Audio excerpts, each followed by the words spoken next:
The advertisement in the Cheyenne newspaper was 4 lines long. Widow wanted, 1 month work, cook and clean for mountain ranch. Room, board, $30, must start immediately. Nora Sullivan read it 3 times, sitting at the corner table of the boarding house where she had been living for 2 weeks, on money that would run out in 3 more days. She folded the paper. She walked to the telegraph office. She sent a wire that said, "Available, can start tomorrow, Nora Sullivan." The reply came 6 hours later. "Be at the livery at dawn, someone will meet you, Jesse Harden." Nora packed the canvas bag that held everything she owned in the world. 2 dresses, a coat, a hairbrush, a Bible, a wedding ring she no longer wore, and a photograph of a man who had been dead for 8 months. She paid the boarding house for her last night. She went to bed knowing that in the morning she was traveling into the mountains with a stranger, because $30 for 1 month's work was $30 she did not have. Some people take jobs because they want them, and some people take jobs because the alternative is starvation. If you have ever said yes to something that terrified you because saying no meant worse, drop the name of your city in the comments. I want to know how far desperation travels before it turns into purpose. Subscribe if you believe some people do not know what they are capable of until someone gives them 1 month to prove it. Because what happened on that Wyoming mountain ranch between 1877 and 1883 showed one woman that sometimes the smallest commitment becomes the longest promise. Nora's husband had died in a logging accident the previous winter. A tree fell wrong. He was crushed before anyone could reach him. They had been married 3 years, no children, no savings. He had been good with his hands and terrible with money. When he died, Nora discovered he owed debts to half the men in their town. She sold everything to pay them. It was not enough. She left in the night before the creditors could take the clothes off her back. She had worked where she could find it for 8 months, washing dishes, scrubbing floors, mending clothes. But work disappeared when winter came. Mines closed, camps emptied. Ranches kept only the hands they trusted. A widow with no references and a body that made men either leer or dismiss was not someone people hired when times were hard. The man who met her at the livery was not Jesse Harden. He was a ranch hand named Tom, 50 years old, weathered, kind eyes. He loaded her bag onto a wagon without comment about how light it was. "It is 2 days to the ranch," Tom said. "We stop once tonight at a way station. Jesse does not come to town much anymore, not since his wife died." "How long ago was that?" 2 years in March. She was a good woman. Died birthing their 4th child. Baby died too. Jesse has been raising the other 3 alone since. That is why you are here. Nora's stomach tightened. 3 children, a grieving widower, a ranch in the mountains, 1 month. She had agreed to all of it sight unseen because she needed $30. They reached the ranch on the 2nd afternoon. It sat in a high valley with a creek running through it and mountains on all sides. The house was log-built, large but run down, shutters hanging crooked, porch steps that needed repair, a fence with missing rails. The barn was in better shape than the house. That told Nora everything she needed to know. Jesse Harden was keeping the ranch running, but the house, the place where his family lived, was falling apart because he could not bear to fix it without the woman who had made it home. 3 children came out when the wagon pulled up. A boy about 10, a girl maybe 7, another girl no more than 5. They stared at Nora with faces that were clean, but clothes that were patched and darned and too small. The oldest boy, dark hair, serious eyes, stepped forward. "You are the new cook?" "I am Nora Sullivan. I am here to help for a month." "A month is not very long," the girl said, the 7-year-old. "The last lady only stayed 3 weeks." "There was a lady before me?" "2 ladies," the boy said. "One left after 3 weeks. One left after 5 days." Before Nora could ask why, a man came out of the barn. Tall, broad across the shoulders. His face was hard angles and days without shaving. His clothes were work-worn. His boots were caked with mud. He looked at Nora the way a man looks at a tool he is not sure will hold. "Jesse Harden," he said. His voice was rough, unused. "You are Nora Sullivan." "Yes." "You understand the terms. 1 month, $30 at the end. Cook, clean, watch the children, No other expectations. The way he said it, no other expectations, made it clear other women had expected something, had thought widower and widow working together might become something more, had misunderstood and left. "I understand," Nora said. "Good. Tom will show you the house. Supper at 6. He turned and walked back into the barn. Tom helped Nora down from the wagon. The oldest boy, his name was Samuel, carried her bag. The 7-year-old girl, Hannah, took Nora's hand without asking. The youngest, Lily, followed behind, sucking her thumb. The house was worse inside than out. Dishes piled in the sink, laundry heaped in corners, floors that had not been swept in weeks, a pot on the stove with something burned black at the bottom. The children's bedroom had 3 small beds with blankets that needed washing. Jessie's room was closed. Nora did not open it. "Papa tries," Hannah said quietly, "but he does not know how to do lady things." Nora looked at this child trying to defend her father, trying to explain why the house was falling apart. "It is all right," Nora said. "I am here now. We will fix it together." She started that afternoon. She boiled water and washed dishes until the sink was empty. She swept floors, she took down curtains and scrubbed them clean. She found potatoes and salt pork in the root cellar and made stew. She made biscuits from flour that was almost gone. She made coffee strong enough to stand a spoon in. At 6, Jessie came in. The children were already at the table. He looked at the clean kitchen, at the stew steaming in bowls, at the children's faces, surprised, hopeful. He sat down. He ate without speaking. When he finished, he looked at Nora. "This is good." "Thank you." "The last cook made beans, every meal, just beans." "I will make more than beans." He nodded. Then he stood and went back outside. Samuel started clearing plates. Hannah helped. Even Lily carried her bowl to the sink. They worked together like a small unit that had learned to function because there was no other choice. That night, after the children were in bed, Nora sat at the table with a piece of paper and a pencil. She made a list. Everything the house needed, everything the children needed, everything that was broken or empty or barely holding on. The list was 2 pages long. The next morning she started. She washed every piece of clothing in the house. She mended torn trousers and dresses with patches cut from old flour sacks. She scrubbed the children's bedroom until it smelled like soap instead of sweat. She baked bread, 6 loaves because the children ate like they had been hungry for months. She made stew with vegetables from the root cellar. She made a pot of beans to last 3 days. She worked from before dawn until after dark. Jessie came in for meals. He ate. He nodded. He left. He did not speak more than necessary.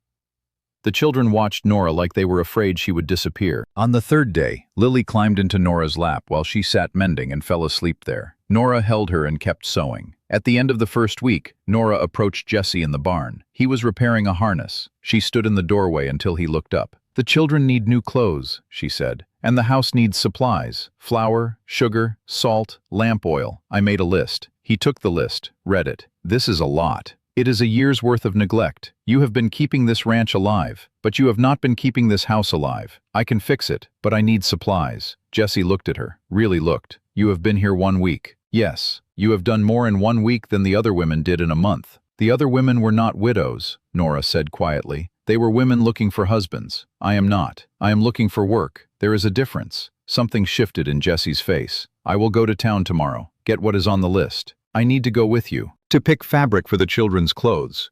He hesitated, then nodded. "We leave at dawn." They went to town.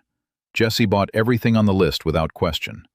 Nora bought fabric, sturdy cotton, not fancy but new. She bought thread. She bought needles. She bought a bag of peppermints for the children. Jessie paid for everything. On the ride back, he spoke more than he had since she arrived. "My wife made everything," he said. "Clothes, curtains, quilts. She could make something from nothing. After she died, I kept thinking I should learn, but I did not have time. Or I told myself I did not have time. The truth is, I could not bear to sit at her sewing table and try to do what she did." "You do not have to," Nora said. "That is why I am here." "For 1 month." "Yes. And then you leave." That is the agreement." Jesse was quiet for a long time. Then he said, "I hope you do not." Nora did not respond, but she thought about it, about how 1 month might not be enough time to fix everything that was broken in that house. She sewed clothes for the children, new trousers for Samuel, dresses for Hannah and Lily. She made them nightgowns that actually fit. She made new curtains for their bedroom. She made a quilt from scraps of fabric. She taught Hannah how to sew a straight seam. She taught Samuel how to darn socks. She taught Lily how to crack eggs without getting shell in the bowl. At the end of the second week, Jesse came in and found Nora on the porch fixing the broken steps. She had a hammer and nails, and she was pounding boards into place. "You do not have to do that," Jesse said. "Someone has to. The steps are dangerous." "That is my job." "You have 100 jobs. I have time today, so I am doing this one." Jesse stood there watching her. Then he took the hammer from her hand. "Let me. You will smash your finger." They worked together.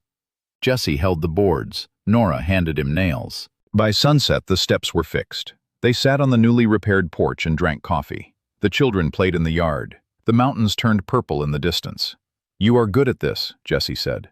"At what?" "Being here, fixing things, making it feel like a home instead of just a place where people sleep. Your wife must have been very good at it." "She was, but she is gone. And I have been so angry at her for leaving that I let everything she built fall apart. That was wrong. She would be ashamed of me." Nora looked at him, at the lines around his eyes, at the exhaustion that sat on him like weight. She would not be ashamed. She would understand. Grief makes people do things they would not otherwise do. You are not failing her by struggling. You are just human. Jesse's jaw tightened. He did not respond.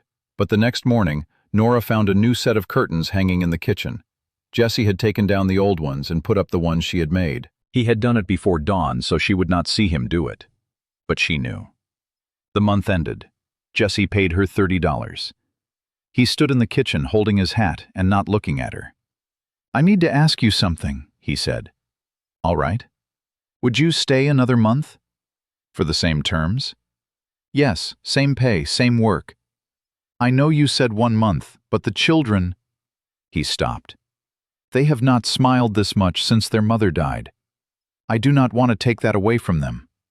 Nora thought about it. About the boarding house in Cheyenne. About looking for work in a winter that was coming fast. About 3 children who climbed into her lap and asked her to read to them.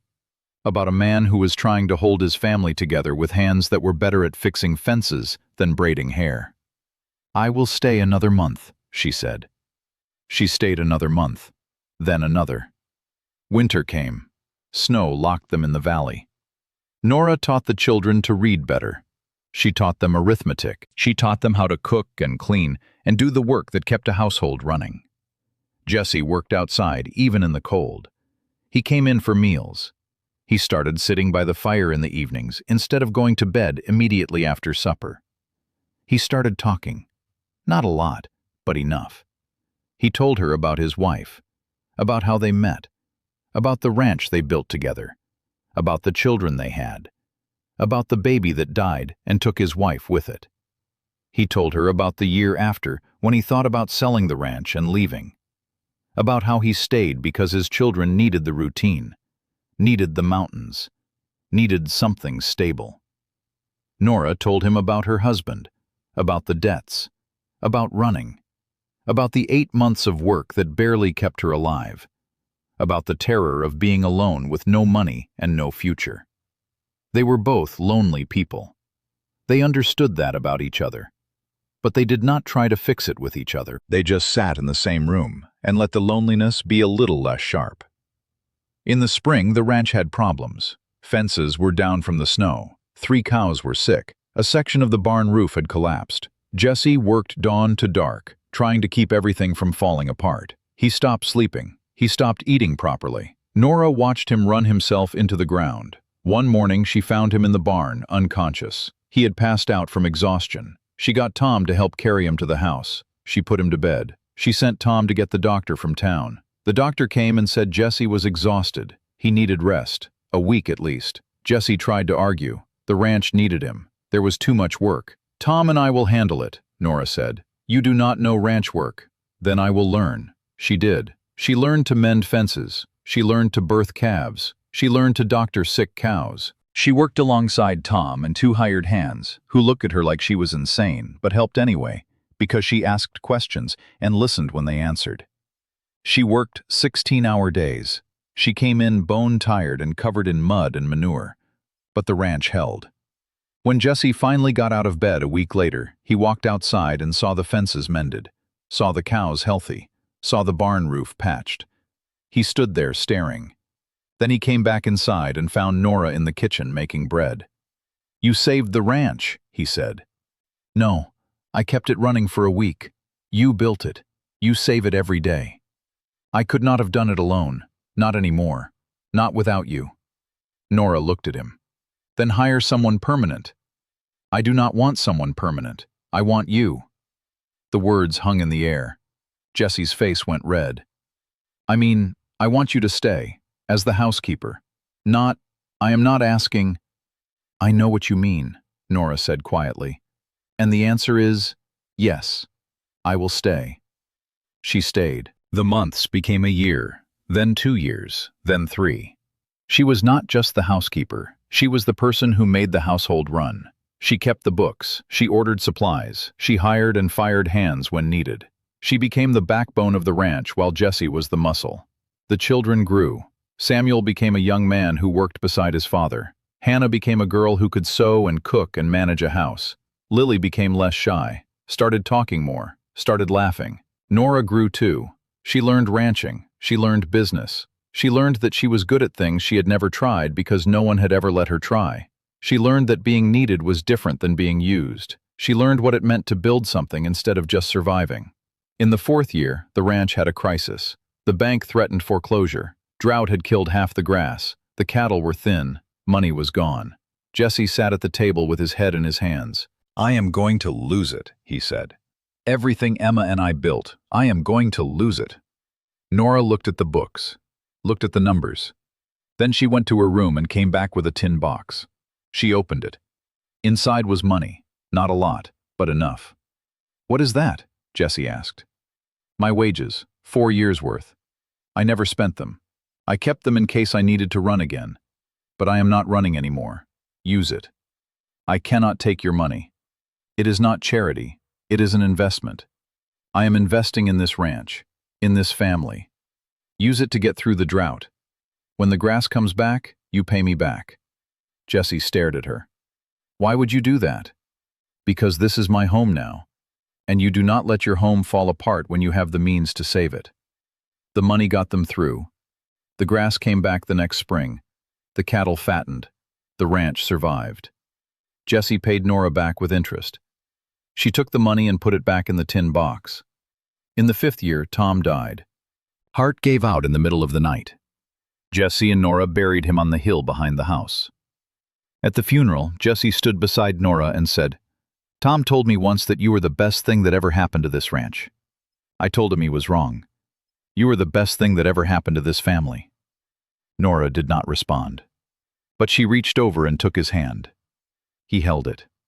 They stood there together while the wind blew across the valley, and the mountains watched, and the children stood with their heads bowed. That night, after the children were asleep, Jesse knocked on Nora's door. She opened it. He stood in the hallway looking like he had walked to the end of something and could not turn back. "I need to tell you something," he said. "All right?" "I did not hire you because I needed a cook. I hired you because I needed someone who would not expect me to be more than I was. Someone who would come for a month and leave before I got attached. But you stayed. And I got attached anyway. And now I do not know how to live without you. I do not want to know how." He paused. "I love you. I have loved you since the day you fixed those porch steps. I did not say anything because you came here for work, not for a husband. But I am tired of pretending. I love you. And if you do not feel the same, I will never mention it again. But I needed you to know." Nora stood in the doorway of her room looking at this man who had hired her for $30 and 1 month 6 years ago. This man who had let her be exactly who she was, without asking her to be less or different or smaller. This man whose children called her Miss Nora, but looked at her like she was their mother. This man who had given her a home and a purpose and a life. "I love you too," she said. "I have loved you since the day you trusted me to save your ranch. Since every day you have treated me like I was essential instead of just useful. I did not say anything because I thought you were still married to Emma's memory, but I love you. And if you are ready to let me love you, then I am ready to say it out loud." Jesse stepped forward. He cupped her face in his hands, rough, scarred, gentle. "Will you marry me?" Yes. They married in June. The children stood as witnesses. Dr. Gaines came from town to perform the ceremony. They held it on the porch that Nora had fixed 6 years earlier, the porch that had started everything. After the ceremony, Hannah hugged Nora and said, "I always knew you would stay." "How did you know?" "Because you looked at us like we were yours. From the first day. Mama used to look at us like that, and then you did, and I knew you would not leave." Nora had come to the ranch for 1 month. She stayed 6 years. She stayed because staying became choosing. Because 1 month became another month, became a year, became a life. Because sometimes the smallest commitment is the one that changes everything. The ranch did not just survive, it thrived. Nora ran the business side while Jesse ran the land. They were partners in every sense. They built something together that was stronger than what either of them could have built alone. Years later, after Samuel had taken over most of the ranch work, after Hannah had married a man from town and brought him to live at the ranch, after Lily had become a teacher, people would ask Nora why she stayed, why she gave up the $30 for 1 month and turned it into a lifetime. She always told them the same thing. "I stayed because I was needed, but I stayed 6 years because I was valued." There is a difference. Being needed is about what you can do. Being valued is about who you are. Jesse valued me. The children valued me. This place valued me. And when you find somewhere that values you, you do not leave. You stay. You build. You become part of something bigger than yourself. The advertisement had said 1 month, but 1 month was never enough. Not to fix a house, not to heal a family, not to build a life. It took 6 years. It took showing up every day. It took learning to mend fences and birth calves and keep books and love children who were not hers by birth, but were hers by choice. It took saving the ranch, not with grand gestures, but with small acts of staying. With waking up every morning and deciding today was not the day to leave. With putting down roots so deep that by the time she realized she had them, they had already grown through her and into the land, and into the people, and into the life she had built. 1 month at a time. Nora Sullivan came to the mountains for 1 month and $30. She stayed 6 years and married the man who hired her. She saved the ranch not once, but a dozen times. With work, with money, with love. With the simple act of refusing to leave when leaving would have been easier. Some people are hired for a month, some people stay for a lifetime, and some people turn $30 into everything that matters by showing up and staying, and proving that the smallest promise can become the longest commitment if you just keep choosing to stay.